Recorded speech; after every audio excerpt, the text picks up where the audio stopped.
Nous retrouvons avec plaisir pour la seconde émission Bernard Strait qui vient de publier aux éditions des Clés de Brouwer l'ambition de la fraternité, mes vies, mes combats, un entrepreneur et son village agissent pour le handicap.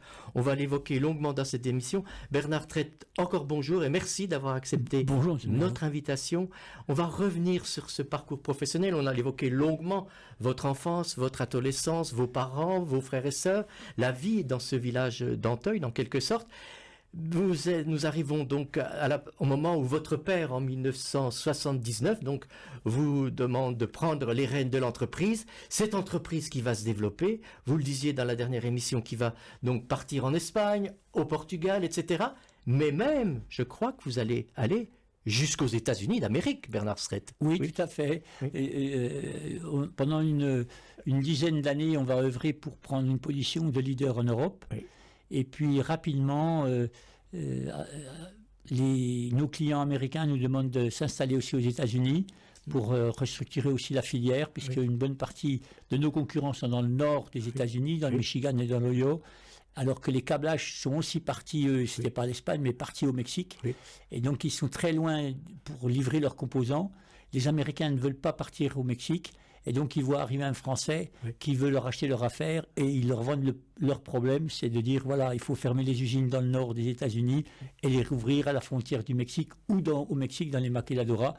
Et c'est comme ça que on va réussir l'acquisition de 5-6 concurrents pour restructurer cette filière de la protection des câblages. Voilà, donc on va bien revenir là-dessus, c'est la protection des câblages pour l'industrie automobile. C'est ça. Vous avez d'ailleurs travaillé pour Peugeot pendant de nombreuses années. Vous allez travailler pour des marques américaines également ? Alors, toutes les marques américaines, toutes les marques européennes. Oui.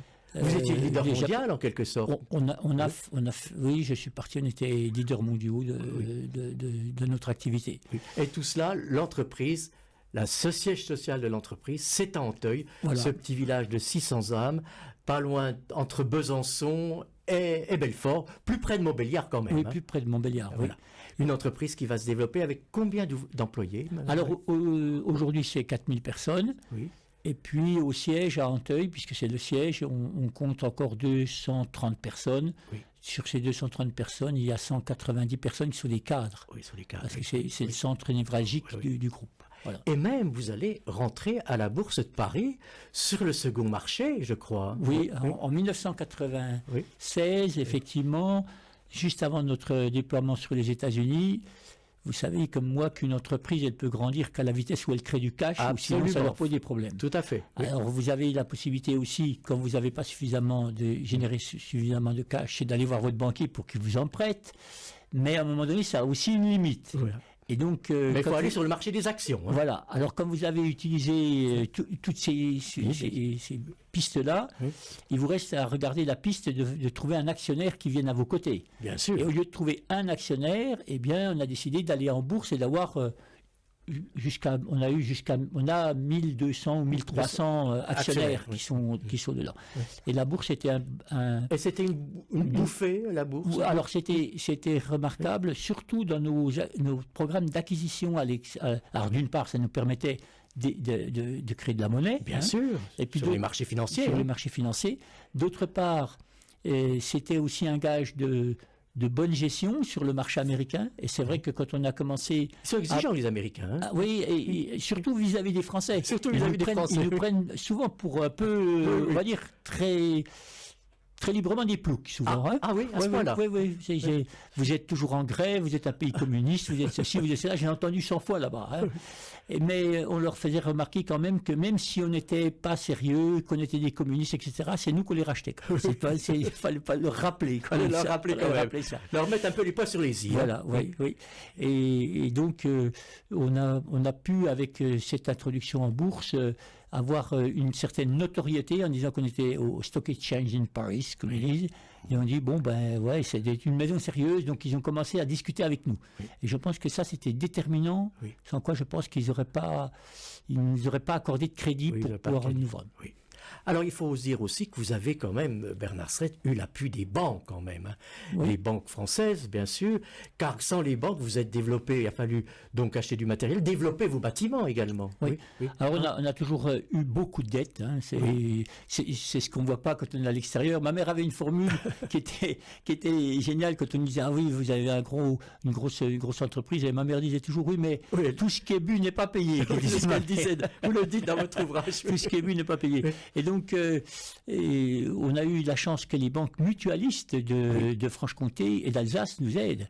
Et c'est les banques mutualistes qui nous ont permis de faire des acquisitions aux États-Unis, en Asie, un peu partout donc, les dans le banques monde. françaises mutualistes ont joué un rôle Déterminant dans la capacité qu'on a eue à développer. Oui, écoutez, je peux même les citer. Il y a eu le Crédit Mutuel, il y a eu le Crédit Agricole, la Banque Populaire aussi, la Caisse d'épargne.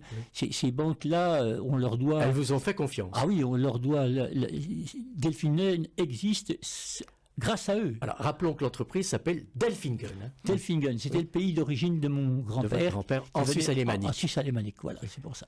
Donc, cette entreprise va encore se développer. Donc, elle s'est encore développée. Oui, elle s'est encore développée. Mais ce qui est intéressant peut-être, c'est de dire que dans toute cette période de croissance, on a, je pense, gardé une certaine humilité, une certaine sérénité, et nos parents nous ont bien élevés à ne pas prendre, comme on dit, la grosse tête, rester humble et rester très pragmatique. Oui. Et moi, j'ai pendant toute ma vie entendu, et ma jeunesse surtout, mes parents dire, mais que va devenir ton frère une fois qu'on ne sera plus là? Que va devenir ton frère? Justement, alors on va en parler de ce frère, parce que vous l'évoquez longuement. D'ailleurs, l'association que vous avez créée s'appelle Action Philippe Stret. Donc, votre frère qui était handicapé, qui a travaillé précisément dans cette entreprise que vous avez dirigée, Bernard Stret. Oui, mon frère est allé à l'école communale où il n'a rien fait puisqu'il ne pouvait pas. Mais mes parents disaient, il faut que tu y ailles parce qu'il faut qu'on touche les allocations familiales parce qu'ils n'avaient pas un sou. Bien sûr. On a du mal. Vous étiez 3 garçons. On était 3 garçons. Oui. Et puis après, il a travaillé avec mon papa et ma maman.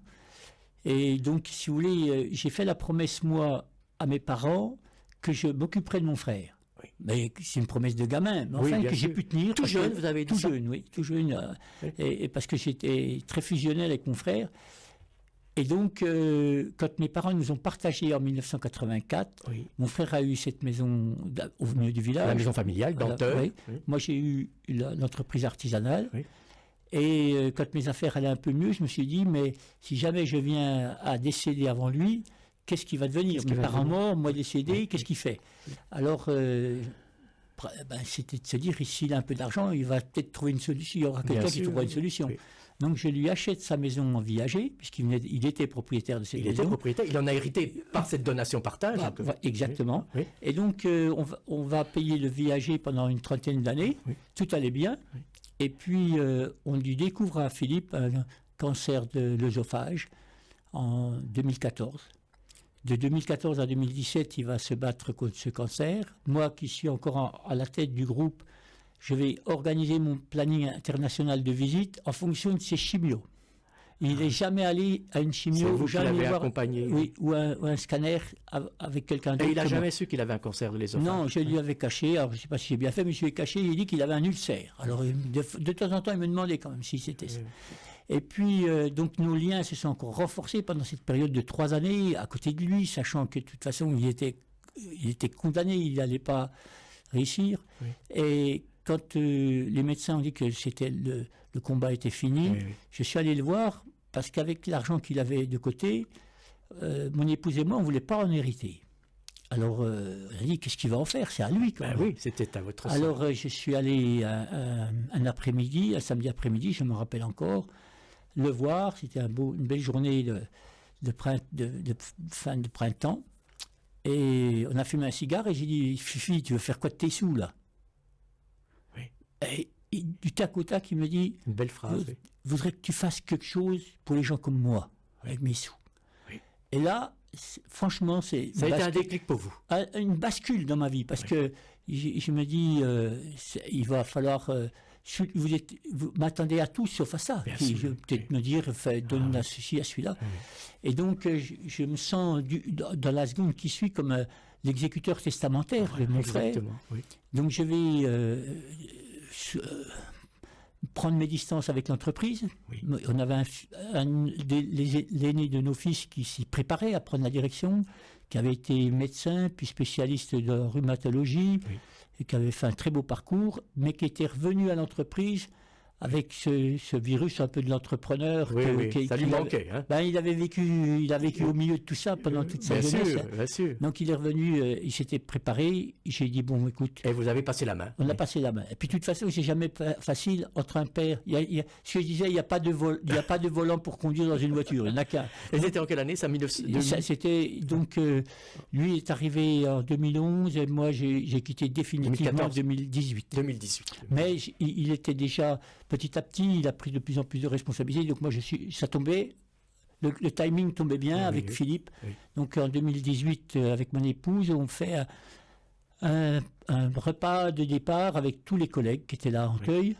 Et on annonce qu'on va se préoccuper après notre départ retraite, de personnes qui sont en situation de handicap. On ne sait pas encore ce qu'on veut faire. Oui. Donc ce repas de midi avec tout le monde se passe très bien, très chaleureux, etc. Et quelques jours après, il y a deux dames que vous avez déjà eu l'occasion de voir, Anaïs Aiguillot et Magali Postif, qui viennent nous voir, mon épouse et moi, en disant « on ne sait pas ce que vous voulez faire, mais comme vous partez, on voudrait vous suivre et faire ça avec vous. » Et là, du jour au lendemain, on se retrouve à 4 au lieu d'être à 2. Mais on ne sait toujours pas ce qu'on va faire vraiment. Toujours pas. Oui.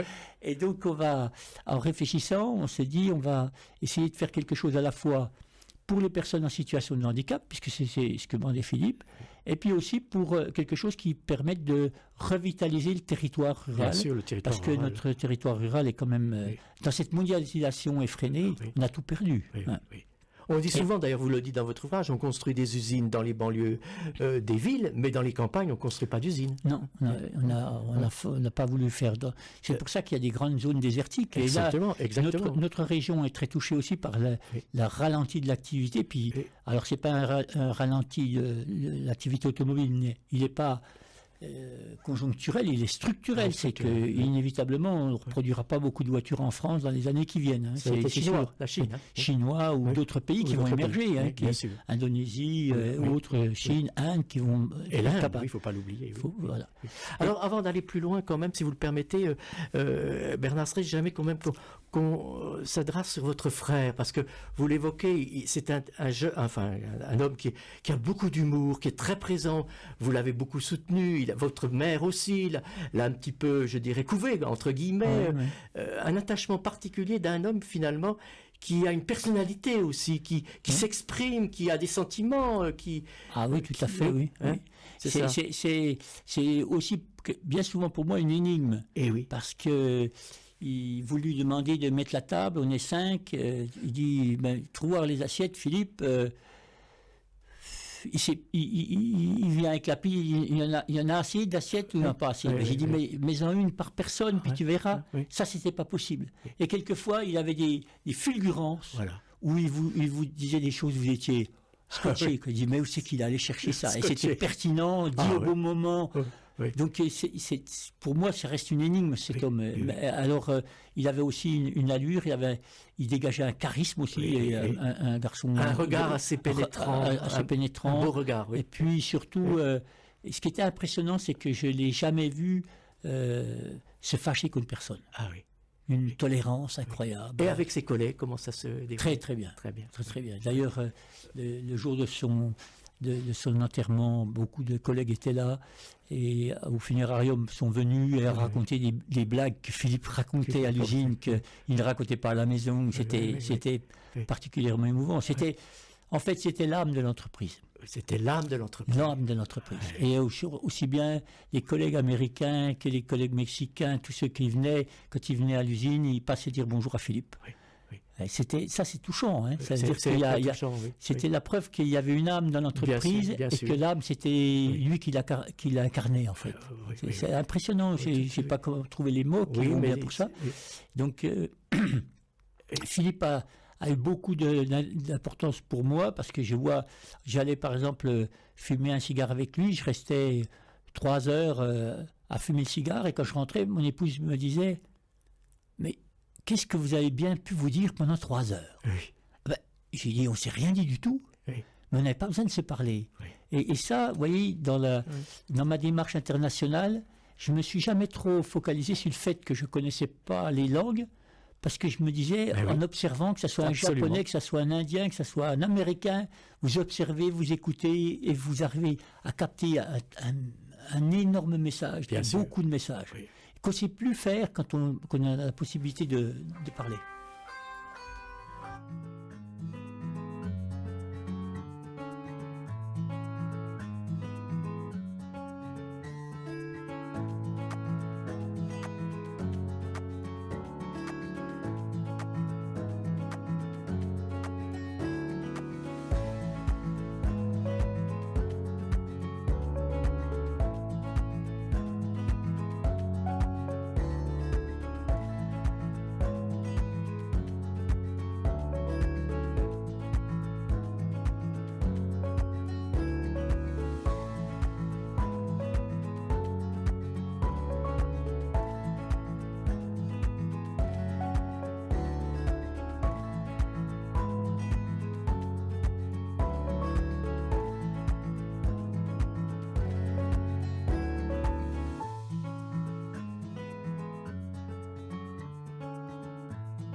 Quand le passé se fait présent, les rendez-vous de l'histoire, Jean-Paul Maigret.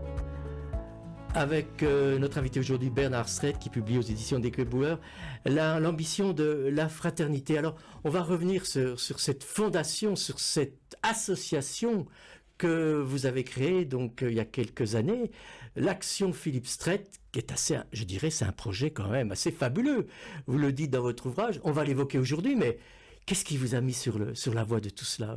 C'est votre frère, bien sûr. Bien sûr, c'est mon frère. Mais il faut avoir une volonté quand même, Bernard. Oui, il fallait la volonté, mais aussi il y a un élément... Et des collaborateurs des collaborateurs. Oui. Aussi un élément qui était important, c'est que comme en ayant construit ce groupe, j'avais pu économiser aussi un peu d'argent. Bien sûr, il faut avoir un peu d'argent. Oui. Voilà. Et donc ça aussi c'est un élément très important parce que on a parlé beaucoup de ma maman qui avait ce sens de la générosité, mais je voudrais parler aussi de mon épouse. Oui, Françoise, qui a été très présente. Hein. Parce qu'aujourd'hui, j'aurais pu avoir une épouse qui dise, écoute, avec ça, j'aimerais bien avoir une villa sur la côte, et puis peut-être une villa à la montagne, etc. Oui. Voyager, aller aux quatre coins du monde, etc. Parce qu'elle ne m'a pas vu beaucoup, elle a travaillé toute sa vie.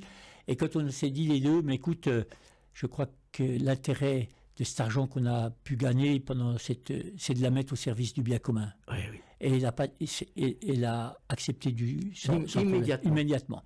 Pas demander de dire oui, mais il faudrait peut-être qu'on fasse ceci. Non, on a décidé. C'est important d'avoir le soutien de son épouse. Ah ben oui, j'aurais pas pu le faire. Oui. Et donc on a dit on veut partir en ayant tout donné. Oui. Nos linceuls n'auront pas de poche, donc on a partagé nos enfants dans les années 2014. Oui. Et puis on a surtout évoqué le fait que nos petits-enfants, on ne leur devait rien du tout. On les aime, c'est déjà beaucoup. Vous avez raison. Et on essaye de leur donner l'exemple d'une vie courageuse et au service des autres. Mais les parents ont eu, eux, parfois, ils travailleront. Exactement. Donc on n'a pas ce souci. Donc c'est un élément déterminant aussi, de dire quand on veut mettre son carnet d'adresse, son temps de travail, son énergie, puis son argent, on peut faire des choses aussi. Oui, oui. Et puis s'entourer de gens de grande qualité. Parce que vous avez fait quand même construire un bâtiment, vous vous rendez compte? On a acheté un bâtiment de stockage. Oui, vous avez acheté. On a acheté. Et dans ce bâtiment, on a jusqu'à aujourd'hui, en 6 ans, on a déjà investi 16 millions d'euros. Oui. Et pour pouvoir développer des activités pour embaucher des personnes en situation de handicap. Oui. Donc on a plusieurs activités qu'on a développées, qui appartiennent à l'association. Donc on a un centre de téléphonie, service client, qui fait beaucoup de prestations de front office, back office, SAV, ADV, etc. On ne fait pas de votre télémarketing. Hein. C'est pas du télémarketing. Non, pas du tout. La maroquinerie aussi, non? La maroquinerie qu'on a ouvert après, la maroquinerie. Et puis maintenant, on ouvre depuis la fin de l'année 2025 une activité culturelle avec une salle de spectacle qui peut accueillir 600 personnes assises, presque 800 personnes debout. Et avec l'idée d'avoir un restaurant et de faire des repas et de faire des repas spectacles servis par des personnes en situation de handicap mental. Parce que jusqu'à aujourd'hui... C'était physique, hein? C'était physique, voilà. Et là, comme Philippe nous avait demandé aussi, c'est Philippe qui donne le coup d'envoi, on se dit, on se doit aussi d'avoir tout le panel de types de handicap. Quoi. Donc, avec un adage que je peut-être me permettre de rappeler, Bernard Strait, bienveillance, patience, exigence. Exigence. Oui. Quand vous employez un handicapé, c'est cela. Oui. Parce que si vous voulez, si la mission c'est d'aider à ceux qui reprennent goût à la vie, qui retrouvent sa dignité. Souvent il a été mis de côté, souvent il a été moqué, il y a toutes sortes de choses. Bien sûr, c'est pas facile de vivre un handicap dans le monde du travail en particulier. Oui, et puis presque dans la vie générale. La vie générale aussi, vous avez raison. Donc il faut, pour retrouver sa dignité, il faut que la personne ait conscience qu'elle est là, elle travaille là parce qu'elle est à la hauteur de la tâche.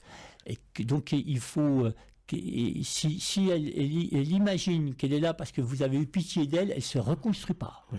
Et donc il faut qu'elle prenne conscience petit à petit de ce qu'elle peut faire, elle déplace ses limites qu'elle ne pensait pas pouvoir déplacer, et puis elle s'aperçoit au bout de quelques mois, un an, qu'elle arrive à faire des choses qu'elle n'aurait jamais imaginé faire, prendre la parole en public, répondre au téléphone pour faire tas de choses, frapper des courriers, etc. Et là, elle sait qu'elle est là parce qu'elle répond à un besoin qui est un besoin économique, vrai. Bien sûr, oui. Et donc, il faut, pour que la personne se reconstruise, effectivement, de la bienveillance pour qu'elle se sente bien accueillie. Il faut de la patience parce qu'il faut le temps qu'elle apprenne. Et puis, il faut de l'exigence parce que le client final que vous servez, il attend une prestation de qualité. Bien sûr. Et les gens qui viennent se reconstruire attendent aussi d'être dans une ambiance qui est la plus harmonieuse possible. Et si vous trouvez quelqu'un qui vient là, mais qui a un comportement qui est délétère pour les autres, l'exigence, c'est de dire qu'il faudra aller voir ailleurs, mais qu'il ne peut pas avoir une personne qui gâche la vie de 120, 130 autres personnes. Et ça fonctionne. Oui. Mais ça, il faut que le message soit clair dès le départ. Voilà. Alors, il faut dire aussi que toutes ces personnes qui sont en situation de handicap, qui travaillent à la Fondation Action Philippe Strait, Bernard Strait, vous leur donnez aussi des facilités au niveau des transports, au niveau du médical, au niveau de la... Oui. Alors oui, des logements. On essaye de faire le mieux que l'on peut, et avec l'association. Donc effectivement, pour créer des emplois en milieu rural, on s'est aperçu, il y a des personnes en situation de handicap, qu'il fallait trouver des solutions pour un hébergement provisoire pour les gens qui venaient vers nous. Donc on loue deux appartements et une maison qu'on met à leur disposition pendant la période d'essai. Après, on les aide à trouver des logements dans les centres-bourgs avec les bailleurs sociaux, qui sont aussi très partie prenante dans cette affaire. Alors pourquoi les centres-bourgs? Parce que ça leur permet d'avoir accès à une pharmacie, une épicerie, et puis de pouvoir vivre le week-end correctement.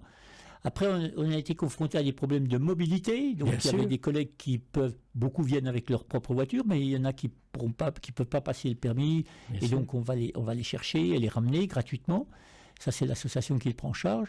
Et puis, un jour, on a eu des problèmes aussi de familles qui nous ont dit on pourrait travailler, mais on a des enfants en bas âge. Donc, vous avez créé une crèche. Donc, on a décidé, ça c'était le soir, le lendemain matin, on a décidé de créer une crèche. Et on a fait une crèche qui accueille, une micro-crèche, qui accueille des enfants. Oui. Et on a choisi une crèche qui s'appelle la Compagnie d'Arthur.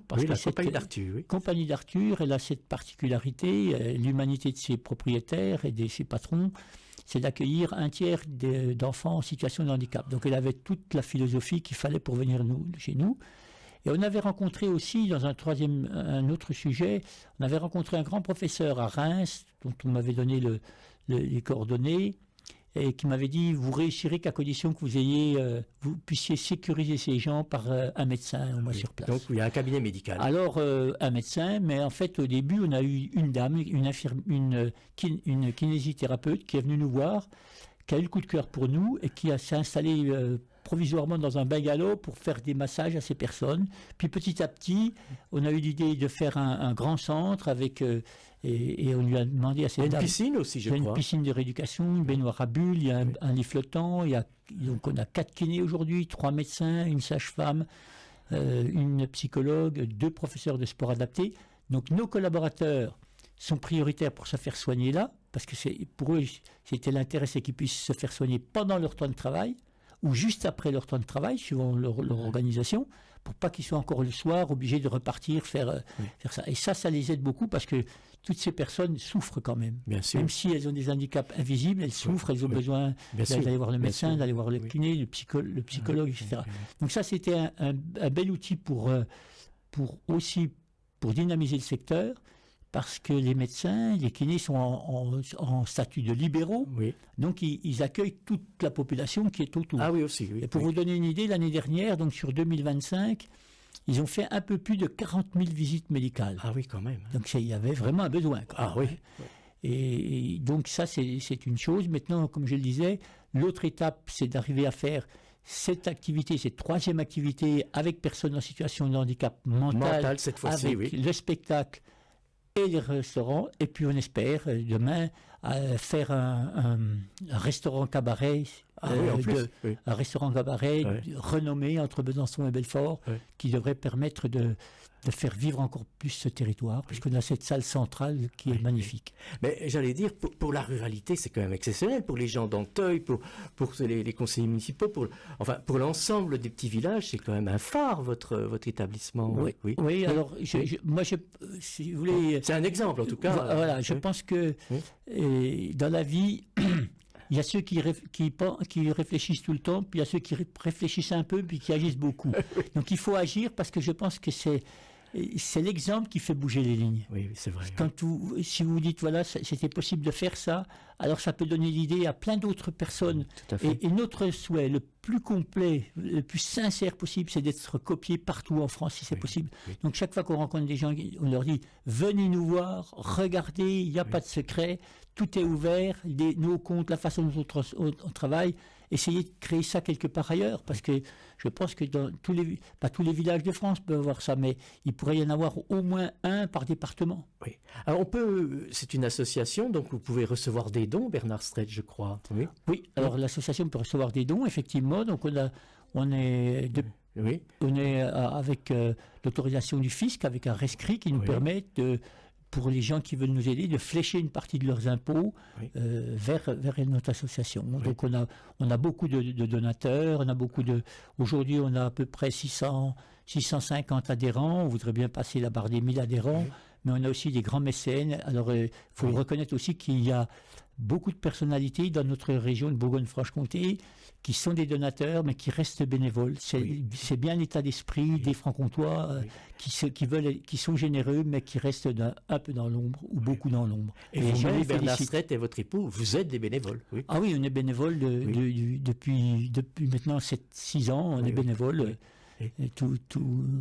Tous nos déplacements sont payés par nous, personnellement par nos deniers. En conclusion, c'est quand même pour vous, en tant qu'homme de ce projet, on peut le dire que si votre frère nous regarde au ciel, on peut le dire que c'est un accomplissement aussi de votre vie professionnelle, en quelque sorte, de votre vie d'homme aussi. Oui.